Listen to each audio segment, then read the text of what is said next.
Hello, my name is Robert Kiyosaki, and I'm best known for a book called Rich Dad, Poor Dad, which I published in 1997, and it has been on the New York Times bestseller list and bestseller list all over the world for, I think, nearly 7 years, which is, if I may say so myself, quite an accomplishment.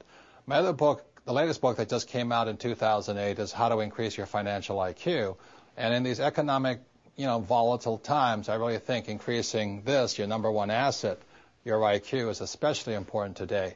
So what I'm going to be talking to you about is something I call the new rules of money. And before I go into the new rules, I'll just explain why they're new rules.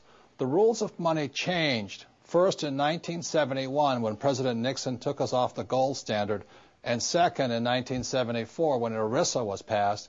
And ERISA now is known as a 401k. The reason ERISA is so important, or 1974 is so important, it meant to all employees that you no longer had a paycheck for life. The company was not going to take care of you for the rest of your life.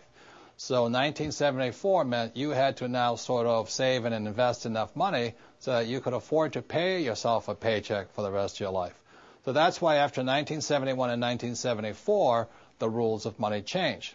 So before I go into the new rules, I'd like to go into the old rules. Prior to 1971, the old rules were: go to school, get a safe, secure job. The second was work hard to earn more money. 3, save money. 4, buy a house. 5, get out of debt. 6, invest for the long term, and in most people's cases, they invest in mutual funds. And 7, diversify. So those are the old rules, and when I talk to even young people today, people under 20 years old, they still say the same thing. I'm going to school to get a safe, secure job. I'm going to work hard to make a lot of money. I'm going to save money. I'm going to buy a house. I'm going to get out of debt. I'm going to invest for the long term in mutual funds, and I'm going to diversify. Those are the old rules. What I'm going to go into today are the new rules, and again, the new rules came in after 1971 and 74. So let me talk about the new rules. Let's take this word here, school. Before 1971 and 1974, you could just go to school and get a job and all those types of things.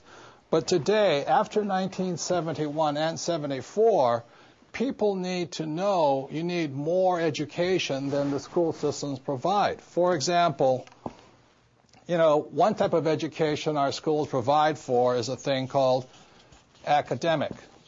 And I don't spell very well, so if I misspell something, let me know.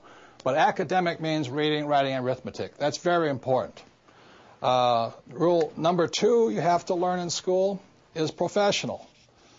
So, after I graduate from high school or college or whatever it is, do I go on to law school or to go to trade school, become a plumber, or to learn to be a webmaster, whatever it is? So it's academic and professional education.